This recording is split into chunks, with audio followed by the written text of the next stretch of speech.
Welcome to iDriveSoCal, the podcast all about mobility in the automotive capital of the United States, Southern California. I'm Tom Smith. Here's the latest in mobility news.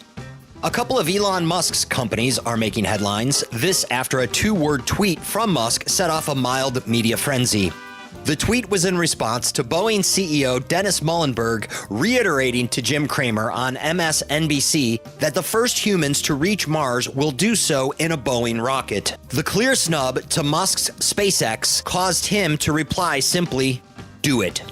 You'd think by now the old guard naysayers would have learned not to bet against Musk.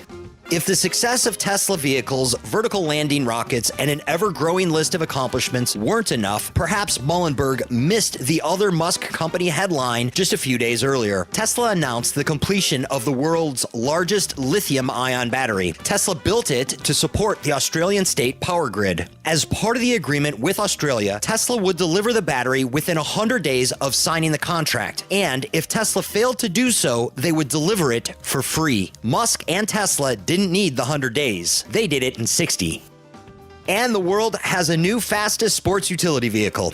Surprisingly, it's not a Tesla. Lamborghini's new SUV delivers 641 horsepower from a twin-turbo V8. It does 0 to 60 in 3.6 seconds and has a top speed of 190 miles an hour. No word on the towing capacity, but rumor has it that an angry mob of car guys will track down and eternally chastise any owner who attempts to fit the $200,000 beauty with a tow hitch. And that's what's happening in mobility news.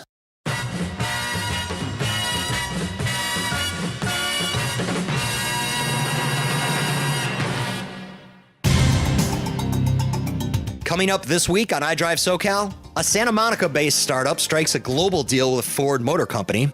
Ojo Electric says it's created a new category in personal transportation, and the automotive behemoth seems to agree. We connect with one of Ojo's founders for a talk about the landmark deal with Ford, how the whole company came together, the A-list star power behind it, and what exactly is a light electric vehicle. It's as if Vespa met Tesla and it became electric, and it's for the bike lane. No license required, no registration, no insurance, and it's really not a bike, but it goes wherever bikes go. Plus, we sit down with David Latif, longtime executive of Rock Honda, a giant car dealer in the Los Angeles suburb of Fontana. David and I discuss the technology in cars today, what's coming up in the future, and the fast-moving evolution of autonomous driving. The driver taking the wheel at any moment is right now. Right now, you can put a Honda Pilot on self-driving and it steers it off, and the areas and the corners that it won't be able to control itself, it tells you hold onto the steering. That technology is right now. In the future, I think you can sit in the back seat. Subscribe to the iDriveSoCal podcast and never miss an episode. And follow us on social media. For iDriveSoCal, I'm Tom Smith. Thanks for listening.